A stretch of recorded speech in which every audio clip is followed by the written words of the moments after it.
Hello hello hello. कल NEET का exam का दिन है and this video is for all the students who are going to appear for the NEET 2024 exam. ऐसा हो सकता है क्या कि कल आपका पेपर हो और मैं आपसे बातें ना करूं?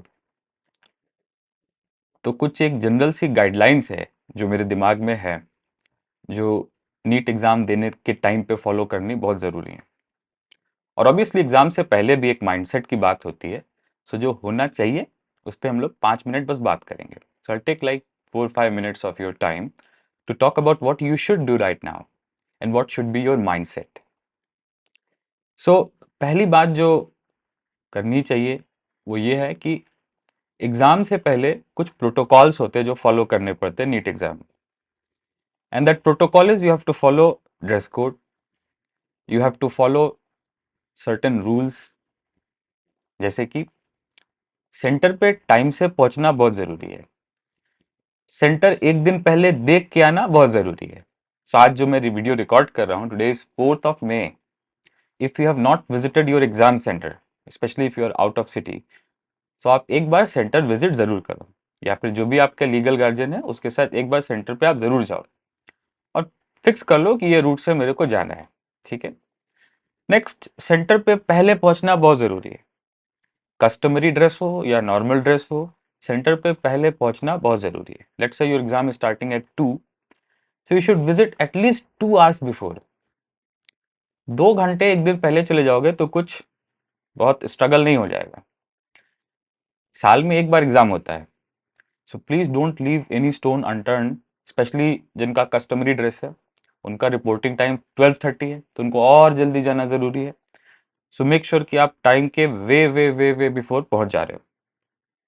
उसके बाद एग्जाम देते समय भी कुछ चीज़ों का ख्याल रखना जरूरी है। Like for example, don't do any experiment. जैसे फॉर एग्जाम्पल हमेशा क्या करते हैं, बायोलॉजी पहले करते हैं, चलो आज केमिस्ट्री पहले करके देख लेते हैं।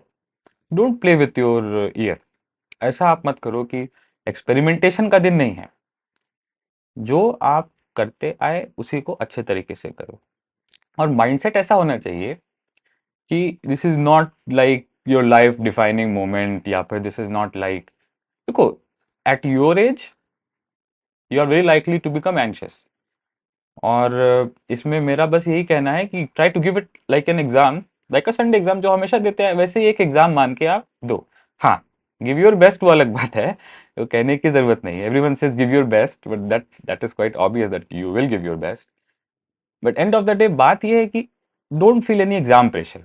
ऐसा नहीं this is your life defining moment, इसके बाद तो आ, कुछ नहीं हो सकता तुम्हारा।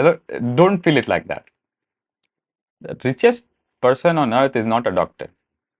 So don't feel ki this is your life defining moment. Of course it is in one way or the other. You have invested a lot of your time and energy into NEET preparation.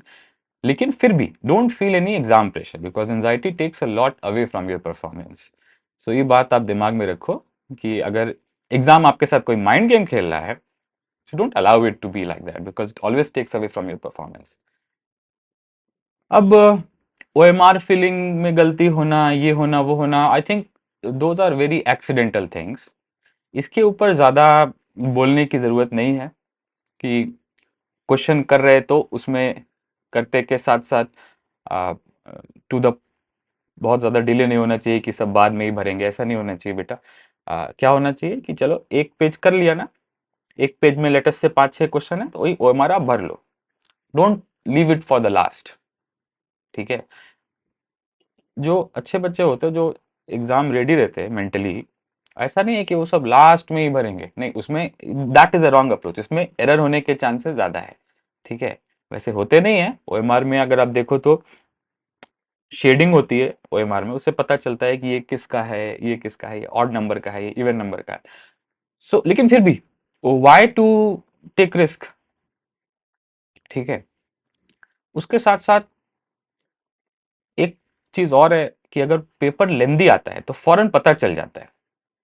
you get time to open the leaflet, you open the leaflet and you see the paper is quite lengthy।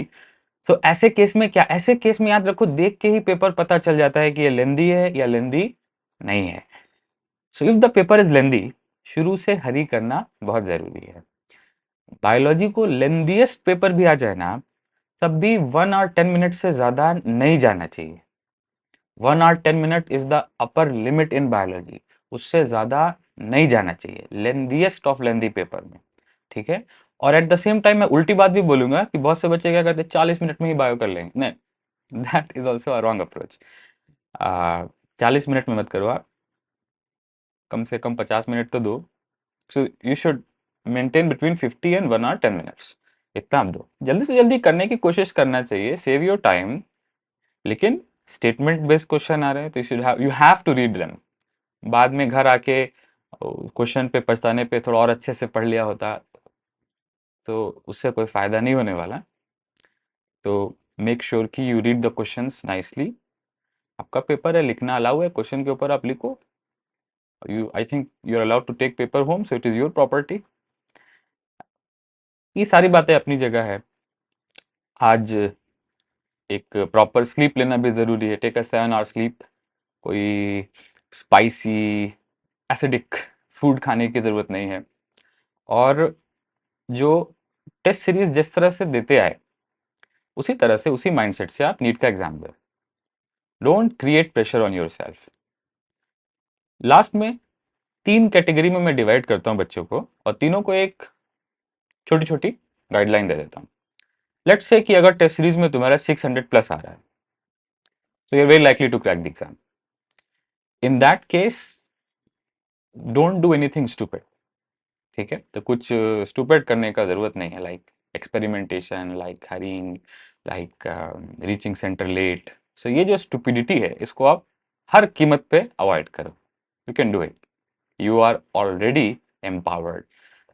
जिन बच्चों का, जो border line बच्चे हैं, जिनका 550 600 के आसपास आ रहा है अनरिजर्व कैटेगरी में, या कैटेगरी के लेवल पे डिपेंडिंग अपॉन योर स्कोर जो भी आ रहा है, लेकिन जो बॉर्डर लाइन कैटेगरी के बच्चे हैं उनको मैं ये बोलना चाहूंगा, तुम्हारा माइंडसेट ऐसा होना चाहिए, don't worry about the outcome कि मेरा होगा नहीं होगा। जस्ट गिव योर बेस्ट, हो जाएगा यार।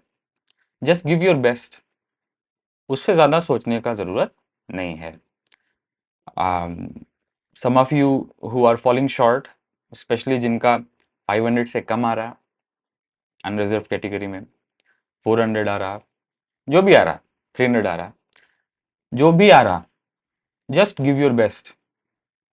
ये आउटकम सोचने का ज़रूरत नहीं है। Don't worry about the outcome कि क्या होगा उसके बाद, फैमिली कैसे रिएक्ट करेगा, सोसाइटी कैसे रिएक्ट करेगा। You should not care about society. So मेरा बस इतना कहना है कि जस्ट गिव योर बेस्ट आगे के लिए। अगर आज अच्छा करोगे, फॉर एग्जाम्पल अगर तुम्हारा 250 आ रहा है और अगर अभी थोड़ा सा उसको अच्छे से दो आप, और वो बढ़ के 300 हो जाए, so you will next year अगर आप फिर एग्जाम दोगे, सो अभी दिमाग में रहेगा मेरा 300 आया, और अगर 250 आता, सो वो एक एडिशनल प्रेशर, अरे मेरा इतना कम आया। सो अभी जो बेस्ट ऑफ बेस्ट आप दे सकते हो उतना आप दो।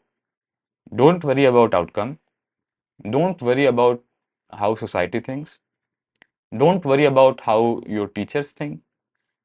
You are for yourself and your family first.